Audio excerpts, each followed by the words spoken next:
அனைவருக்கும் வணக்கம். நம்ம இன்னைக்கு இந்த வீடியோவில் இயற்கை பேரிடர், குறிப்பாக வெள்ளம்.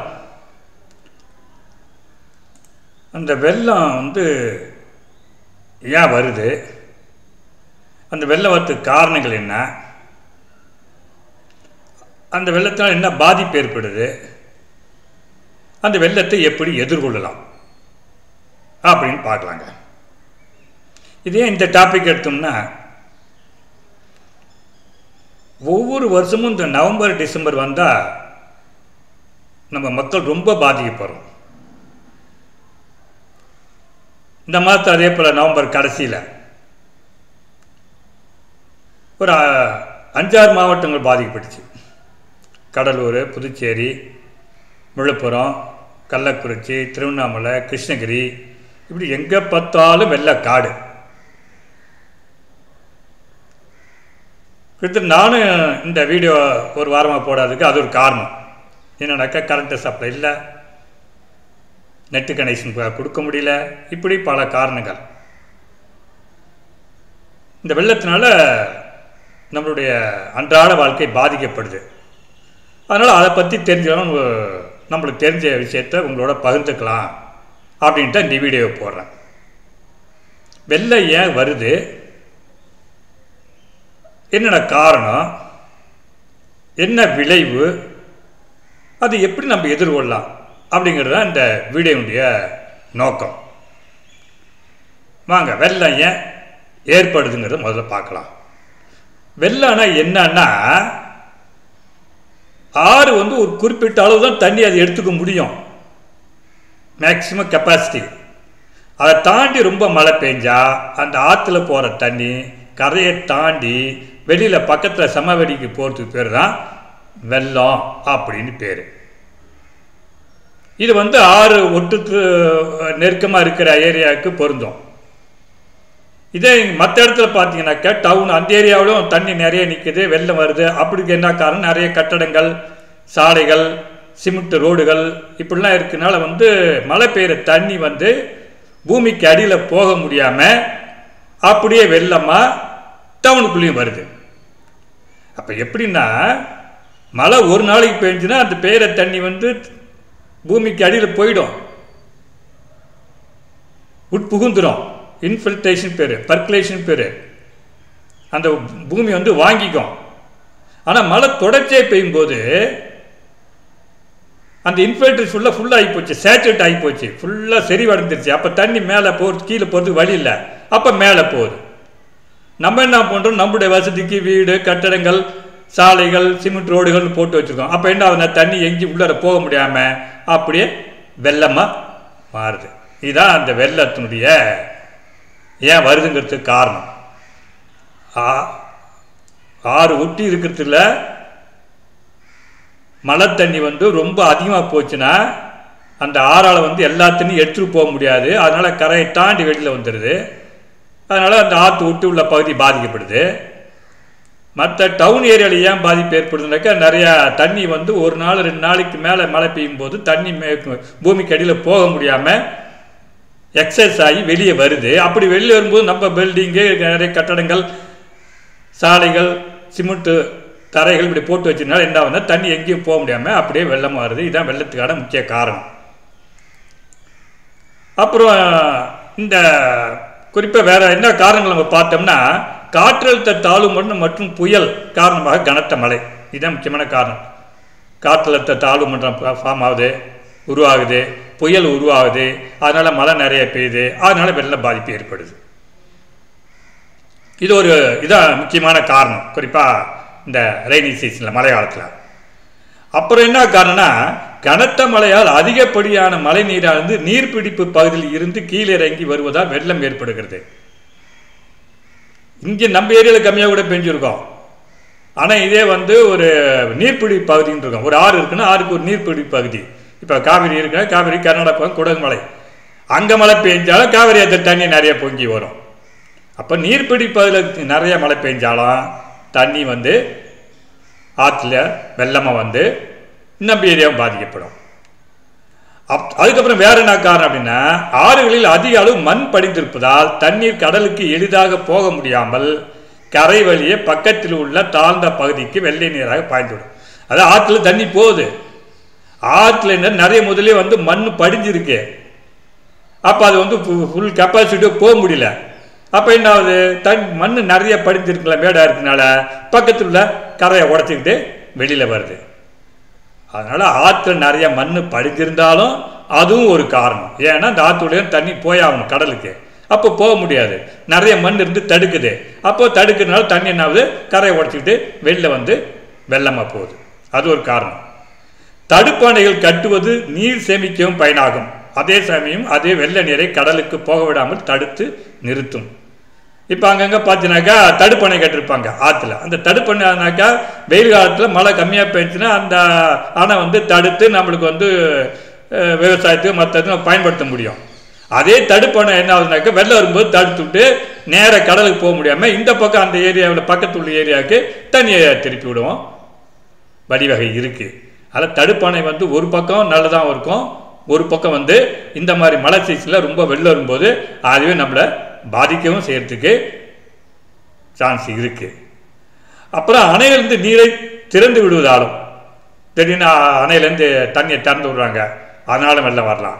ஏரியின் கரை உடைவதாலும், சில சமயம் ஏரி பக்கத்தில் பின்பக்கமாக அடிப்பகுதியில் வந்து ஊர் இருக்கும், இந்த ஏரியில் ஏதாவது ஒரு உடப்பு ஏற்படுத்தினாக்கா அந்த ஊர் உள்ள வெள்ளம் வந்துடும். வெள்ளம் வரத்துக்கு இவ்வளோ காரணங்கள் இருக்குது. என்ன காரணம், நிறைய மழை பெஞ்சு ஆற்றுல தண்ணியை போச்சுனாக்கா ஆறு ஓரளவு தான் தண்ணியை கொண்டு போக முடியும். அதுக்கு மேலே மழை பெஞ்சுனாக்கா தண்ணி பக்கத்தில் போகும். அப்புறம் நம்ம ஊரில் மழை பெய்யுனாக்கா ஒரு நாள் 2 நாள் பெஞ்சா பரவாயில்ல, பெஞ்சிக்கிட்டே இருந்ததுனாக்கா அப்போ என்ன ஆகுதுன்னா எக்ஸஸ் வாட்டர் வந்து வெள்ளமாக வெளியே வருது. அப்புறம் வந்து காற்றல் சாலை மண்டலம் புயல் இது காரணமாக நிறைய மழை பெய்யுது, அந்த நீர் பிடிப்பதில் நிறைய மழை பெய்யுது, அதனால் வெள்ளம் வருது. ஆறில் வந்து நிறைய மண் படிஞ்சிருக்கு, அதனால் எல்லா தண்ணியும் ஈஸியாக போக முடியல கடலுக்கு, அதனாலும் வெள்ளம் வருது. நிறைய தடுப்பணை இருக்குது, தடுப்பணை வந்து தண்ணியை தடுத்து ஆறில் போகிற தண்ணியை தடுத்து இந்த பக்கம் வந்து ஊர் உள்ள வரத்துக்கும் ஒரு வழிவகை செஞ்சிடுது. அதனால் தடுப்பணையும் இந்த மாதிரி சீசனில் நம்மளுக்கு தொந்தரவாக இருக்கும். அப்புறம் அணையில் நீர் திறந்து விடுவது, ஏரியின் கரை உடைவது, இதெல்லாம் வந்து வெள்ளம் வரத்துக்கான வழியாக அமையுது. இப்போ உதாரணத்துக்கு இப்போ சார் எப்படி சார் இவ்வளோ மழை பெய்யுது, எப்படி புயல் உண்டாகுது அப்படின்னு கேட்டு சிம்பிள் ஒரு ஒரு டயக்ராம், ஒரு சின்ன படம், இதை வச்சு நான் விளக்குறேன். இப்போ இது வந்து கடல், இது வந்து மலை. இந்த கடல்லேருந்து தண்ணி என்ன ஆகுது, இந்த சூரிய வெளிச்சத்தினால நிறைய ஆவியாக போகுது, நிறைய நீராவியாக போகுது. மேலே போய் ஒரு குறிப்பிட்ட உயரம் போன பிற்பாடு இந்த ஆவியாக போகிற தண்ணி குளிருது, இந்த இடத்துல நீராவியே குளிருது. உதாரணத்துக்கு ஒரு 6 கிலோமீட்டர் 7 கிலோமீட்டர் மேலே போச்சுனாக்கா அங்கே நீராவியெல்லாம் குளிருது. கடலில் வந்து தண்ணி நீராவியை போகுது. அந்த நீராவியை எப்படி மேலே போகுதுன்னா சூரியனுடைய அந்த சக்தி, சோலார் எனர்ஜி, அந்த சூரியனுடைய வெப்பத்தால் என்ன ஆகுது, கடலில் தண்ணி நீராவியை போகுது. ஸோ ஆவியாக தான் மேலே போகுது, ஏன்னா தண்ணி அப்படி மேலே இழுக்க முடியாது, போகாது, காற்று தான் மேலே போகும். ஸோ நீராவி தான் மேலே போகுது. அந்த நீராவிக்கு உருவாகிறதுக்கு காரணம் எதுனா சூரியனு.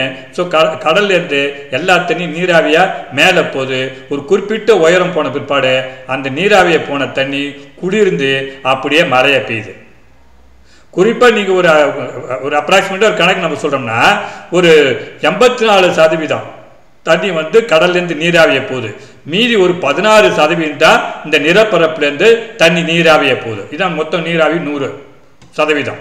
இந்த 84% கடல்லேருந்து போனது 77% கடல்லே மழையாக பெழிஞ்சிருது. மீதி 7% தான் நம்ம நிலப்பகுதியை நோக்கி வருது. யோசிச்சு பாருங்க, 84%ல் 77 கடல்லே போயிடுச்சு. இந்த 77 நிலப்பகுதி வந்துன்னா அவ்வளோதான், நிலமே தாங்காது, எந்த ஊருமே இருக்காது. அந்த அளவுக்கு 7% இந்த ஊர் நம்ம இவ்வளோ பிரச்சனை ஃபேஸ் பண்ணிட்டு இருக்கிறோம். மொத்தம் 84% இந்த கடல்லேருந்து நீராவிய போகுது. அது 77% கடல்லே வந்து மழையை பொழிஞ்சிருது. நீராவி குளிர்ந்த பிற்பாடு தண்ணியாக மாறின பிற்பாடு அந்த இந்த பூமியுடைய புவியீர்ப்பு சக்தி கீழே இழுக்குது அந்த தண்ணியை, அப்போ மழையாக வருது. மீதி 7% தான் இந்த பக்கம் பூமியை நோக்கி வருது.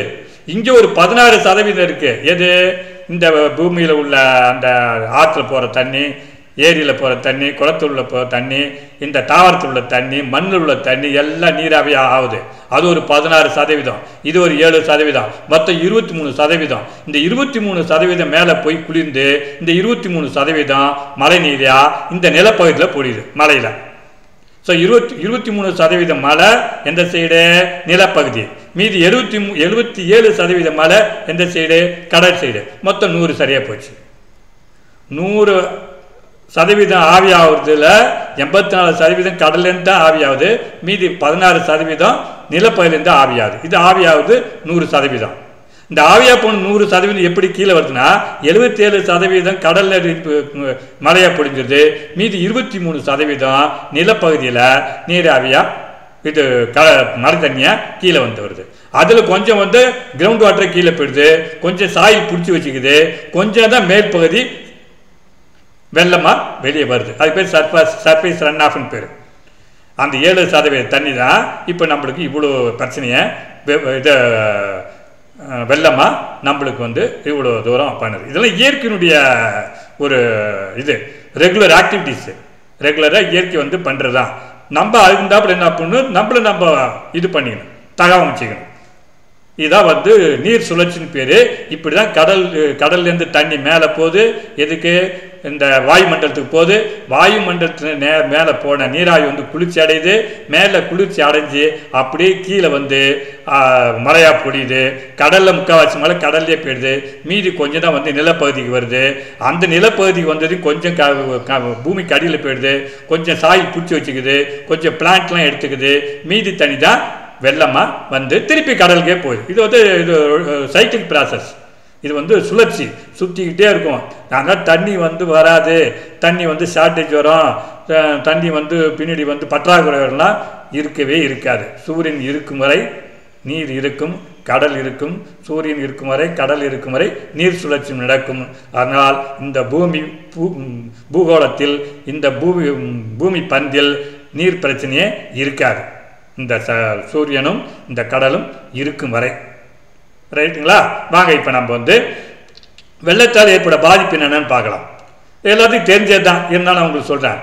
மனிதருக்கு மட்டும் கால்நடைக்கு உயிர் சேதம் ஏற்படும். எல்லாம் நிறைய பேர் மனிதர் பாதிக்கப்படுறாங்க. அப்படியே குடிச்சு அடிச்சுட்டு போயிடும். தூங்கிட்டு இருப்பாங்க, நைட்டில் வெள்ளம் வரும், அப்படியே அடிச்சுட்டு போயிடுவாங்க. அப்போ மனிதர்களுக்கு கால்நடை எவ்வளோ வந்து உயிரினம் கட்டி போட்டு வச்சுருப்பாங்க, அது எங்கேயும் தப்பிச்சு போக முடியாமல் வெள்ளத்தில் அடிச்சுட்டு போயிடும். ஸோ மனிதர்களுக்கு கால்நடைக்கும் உயிர் சேதம் ஏற்படும். நெடுஞ்சாலை மற்றும் ரயில்வே தண்டவாளம் வந்து சேதம் அடையும். அது எல்லாம் தெரிஞ்சால் ரோடு போயிடும், ரயில்வே லைன் வந்து பாதிக்கப்படும், வெள்ள நீர் வந்து அடிச்சு போயிடும். தொலைத்தொடர்பு இணைய சேவை துண்டிக்கப்படும். தொலைத்தொடர்பு ஃபோன் கேபிள் டவரு இது எல்லாம் வந்து ஒழுங்காக நடக்காது. கீழே கேபிள் பயிற்சிருப்பாங்க, ஓஎஃப்சி ஆப்டிக்கல் ஃபைபர் கேபிள் பயிற்சிருப்பாங்க, அந்த கேபிள் பாதிக்கப்படும். மேலே டவர் கொடுத்துருப்பாங்க, அந்த டவர் பாதிக்கப்படும். இந்த வெள்ளம் வந்தாவே கிட்ட இந்த ஏரியாவில் வந்து ஒரு 3-4 நாளாக எங்களுக்கு கரண்ட்டே கிடையாது. இந்த இணைய சேவை துண்டிக்கப்பட்டுச்சு. அதனால தான் வீடியோ போட முடியல. அப்புறம் தான் சரி ரைட் இதை எடுத்து ஏன் காரணம் என்ன காரணம் வெள்ளம் வர நிறைய பேர் தெரிஞ்சு விட்டோன்னு தான் இந்த வீடியோ ரெடி பண்ணேன். தொலைத்தொடர்பு சேவை துண்டி போகணும். மின்கம்பம் சேதமடையும். நிறைய மின்கம்பம் விழுந்துடும். இப்போ அந்த இதில் வந்து வருதா புயல், தானே புயல் இதெல்லாம் பார்த்தீங்கன்னா நிறைய மின்கம்பம் சேதம் அடைஞ்சிச்சு. இதே பாண்டிச்சேரி, இந்த விழுப்புரம் டிஸ்ட்ரிக்ட் நிறையா. அதே போல் மரம் நிறைய முறிஞ்சு விடும். மரம் முறிஞ்சு என்ன ஆகுதுன்னா அந்த எலக்ட்ரிக்கல் லைனில் போகிற அந்த கரண்ட்டு போகிற கம்பியில் போய் விடும். அப்போ என்ன ஆகுது, மின்சாரம் துண்டிக்கப்படுது. அப்போ அந்த பிரச்சனை வருது. பாலம் நிறைய உடையுது. ஏன்னா அந்த தண்ணி போகிறது வந்து தரப்பாலம் வந்தால் தரப்பாலத்தை அப்படி இழுத்துட்டு போயிடும்.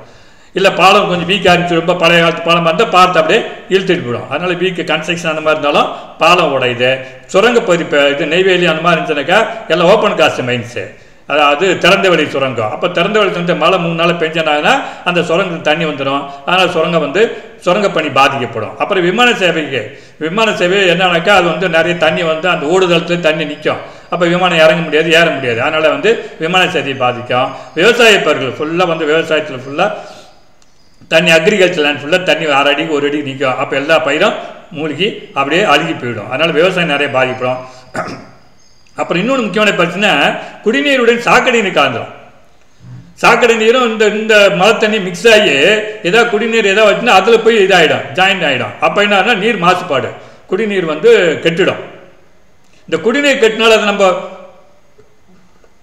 குடிக்கிறனாலே மற்ற என்ன நோய் பரவ ஆரம்பிச்சிடும். என்னென்ன நோய் வரும்? காலரா நோய் வரும், வயிற்றுப்போக்கு வரும், காய்ச்சல் வரும், சளி வரும். இதில் வந்து ஆஃப்டர் ஃப்ளட்டுக்கு அப்புறம் பார்த்தீங்கன்னாக்கா இந்த மாதிரி சில பேர் தண்ணி வயிற்றுப்போக்கெல்லாம் ஏன் தண்ணி கண்டாமினேட்டட் வாட்டர் குடிக்கிறனாலையும் அது மாதிரி இருக்கும். கிளைமேட்டிக் தெளிவுன்றனாலையும் தண்ணி அந்த மாதிரி தண்ணியில் நிற்கிறனாலையும் காய்ச்சல் சளி இந்த மாதிரிலாம் நோய் பரவ ஆரம்பிச்சிடும். மற்றும் சமூக மற்றும் பொருளாதார பிரச்சனை வரும். சமூக பிரச்சனை, பொருளாதாரம் நிறைய பாதிக்கப்பட்டிருப்போம், நிறைய பொருள் அடிச்சுட்டு இருக்கோம், வீடு அடிச்சுட்டு இருக்கோம். இது மாதிரி பொருளாதார பிரச்சனை வரும். வணிக செய்ய முற்றிலும் பாதிக்கப்படும். ஏன்னா கடையை திறந்து வச்சுக்க முடியாது, காற்று அடிச்சதுக்கு மழை பெய்யுது, யாரும் வரமாட்டாங்க, கடையை மூடுவாங்க. அதனால் நமது அன்றாட வாழ்க்கை முற்றிலும் பாதிக்கப்பட்டு பல துன்பங்களை நம்ம ஃபேஸ் பண்ண வேண்டியதாக இருக்குது இந்த வெள்ள பாதிப்புனால.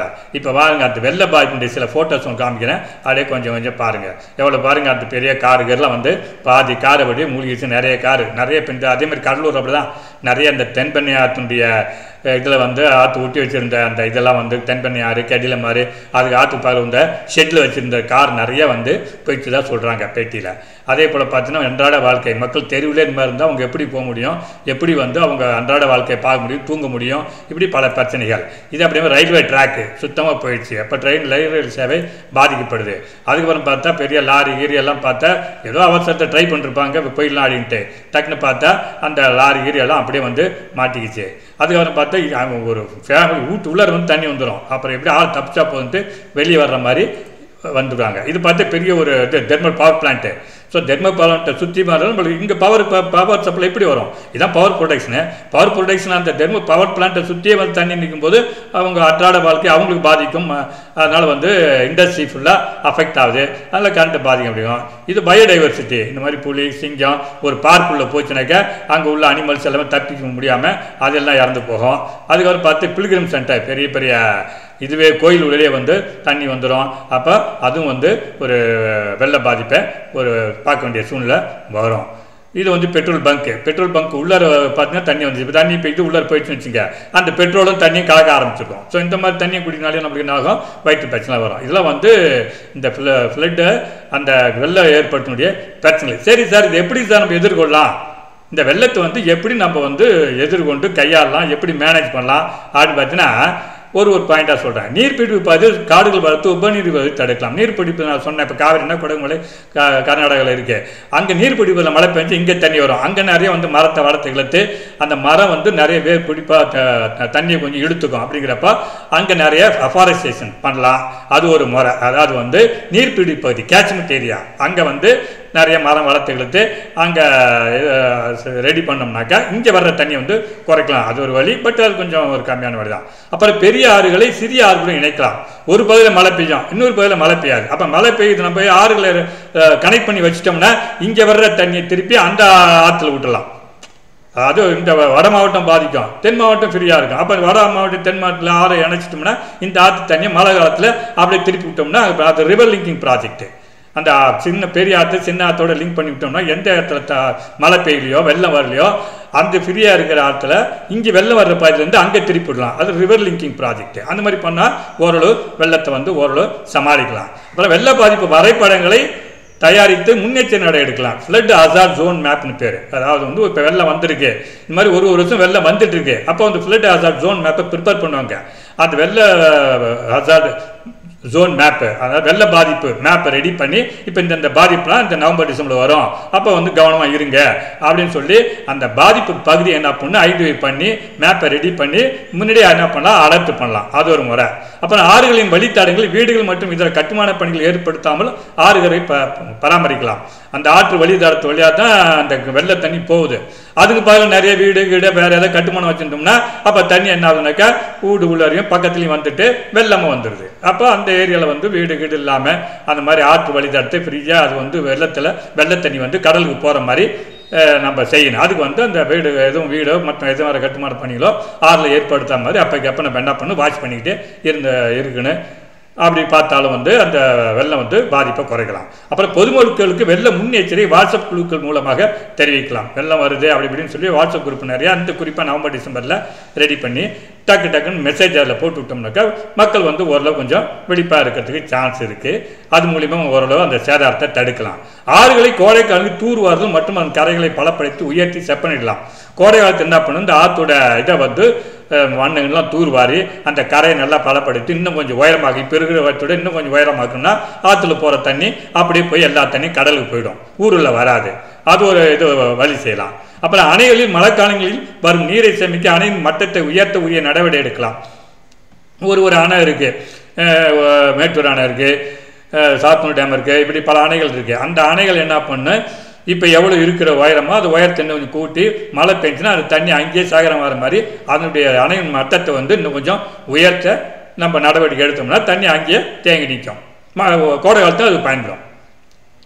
அப்புறம் இந்திய வானிலை மையம் புயல் குறித்து வெளியிடும் செய்திகளை உடனுக்குடன் மக்களிடம் கொண்டு சேர்க்க நடவடிக்கை எடுக்கலாம். இது வந்து இந்தியன் மீட்டராலஜி டிபார்ட்மெண்ட்டு. அந்த இந்தியன் மீட்டராலஜி டிபார்ட்மெண்ட் வந்து இந்திய வானிலை மையம் வந்து அப்போக்கப்போ வந்து அதனுடைய இயக்குனர் வந்து செய்தி சொல்லிக்கிட்டே இருக்கிறாரு. புயல் இங்கே இருக்குது, இத்தனை கிலோமீட்டரில் இருக்குது, அது வந்து இத்தனாம் தேதி கரையை கடக்கும், இந்த வழியாக கரையை கடக்கும் சொல்லிக்கிட்டே இருக்காரு. அது எவ்வளோ பேர் பார்க்குறாங்க என்னதுன்னு தெரியல. அதை உடனுக்குடன் மக்களுக்கு கொண்டு சேர்ற மாதிரி ரொம்ப நடவடிக்கை எடுக்கலாம். அதே போல் இன்னொரு இது என்னன்னாக்கா, ஐஎம்டி இந்தியன் மீட்டராலஜிக்கல் டிபார்ட்மெண்ட்டு அவங்களுடைய இதில் பார்த்தீங்கன்னாக்கா கூகுளில் போய் பார்த்தோம்னாக்கா அதனுடைய இது தெரியும், அந்த சேட்டலைட் இமேஜின் தெரியும். சேட்டலைட் இமேஜினிங் போட்டிங்கன்னா போதும், ஐஎம்டியுடைய அந்த இது வந்து ஃபோட்டோ தெரியும். அந்த ஃபோட்டோவை பார்த்து மேலே க்ளவுட் எப்படி இருக்குன்னு இண்டிவிஜுவலாக தெரிஞ்சுக்கலாம். அதனால் மழை காலத்தில் ஒவ்வொருத்தங்க வந்து கொஞ்சம் இப்போ லேட்டஸ்ட் டெக்னாலஜியை பயன்படுத்தினாக்கா மழை வருமா, எந்த அளவுக்கு மேலே க்ளவுடு திக்காக இருக்குது, இல்லை மழை போயிடுமா, கம்மியாக தான் இருக்க க்ளவுடு அப்படிங்கிற மாதிரி தெரிஞ்சுக்கலாம். ஸோ இது எல்லாமே வந்து நம்ம வெள்ளத்தை எப்படி எதிர்கொள்ளலாம் அப்படிங்கிறது தான் வழிமுறைகள். நார்மலாக வெள்ளம் எல்லாமே எப்படின்னாக்கா அந்த இயற்கை தான். அது நமக்கு இயற்கையானது பல செய்திகளை சொல்லுகிறது, நாம் தான் அதை சரியாக புரிந்து கொள்ளாமல் அவதிப்படுகிறோம். இயற்கைங்கிறது நம்மளுக்கு பல செய்திகளை சொல்லுது, ஆனால் நம்ம தான் அதை சரியாக புரிஞ்சிக்க மாட்டேங்கிறோம். இப்போ இந்த இது பார்த்தீங்கன்னா இந்த வெள்ளம் வந்தது நிறைய ஆறு, குறிப்பாக பார்த்தீங்கன்னா தென்பண்ணை ஆறு, கடில ஆறு, நிறைய வரக நதி, இப்படி நிறைய ஆறுலாம் பார்த்தீங்கன்னாக்கா இந்த ஏரியாவில் வந்து அப்படியே வந்து எல்லாம் சுத்தம் பண்ணியிருக்கோம். எல்லா குப்பை கூலம் எல்லாத்தையும் அடிச்சுட்டு கொண்டு போய் கடலில் போட்டுருக்கோம். இப்போ ஆறு பார்த்தீங்கன்னா ஃப்ரீயாக இருக்கும், எந்த வித மாசு இல்லாமல் க்ளீனாக ஃப்ரெஷ்ஷாக இருக்கும். ஆனால் நம்ம திரும்ப அதை மாசு பண்ணாமல் இருக்குமா, அது சொல்ல முடியாது. போய் இனிமேல் தான் காலம் தான் அதுக்கு பதில் சொல்ல முடியும், இல்லைங்களா? நார்மலாக இயற்கை தான் கடவுள், இயற்கையே கடவுள். இயற்கையுடன் இணைந்து பயணிப்போம், இயற்கையோடு முரண்படாமல் இயற்கையோடு இணைந்து பயணிப்போம். அதன் எல்லையை ஆக்கிரமிக்காமல் நம்மை நாம் காத்துக்கொள்வோம். அதனுடைய எல்லை, அதனுடைய இது வேற, நம்மளுது வேற. நம்மளும் அதுக்கு இதில் போவோம், நம்ம தான் அதை நம்பி இருக்கிறோம். இயற்கையை நம்பி தான் நம்ம இருக்கோம், நம்மளை நம்பி இயற்கை இல்லை. அதனால் இயற்கையை பாதுகாத்தால் இயற்கை நம்மை பாதுகாக்கும் என்று கூறி இந்த வீடியோவை இத்துடன் முடிக்கிறேன். நன்றி, வணக்கம்.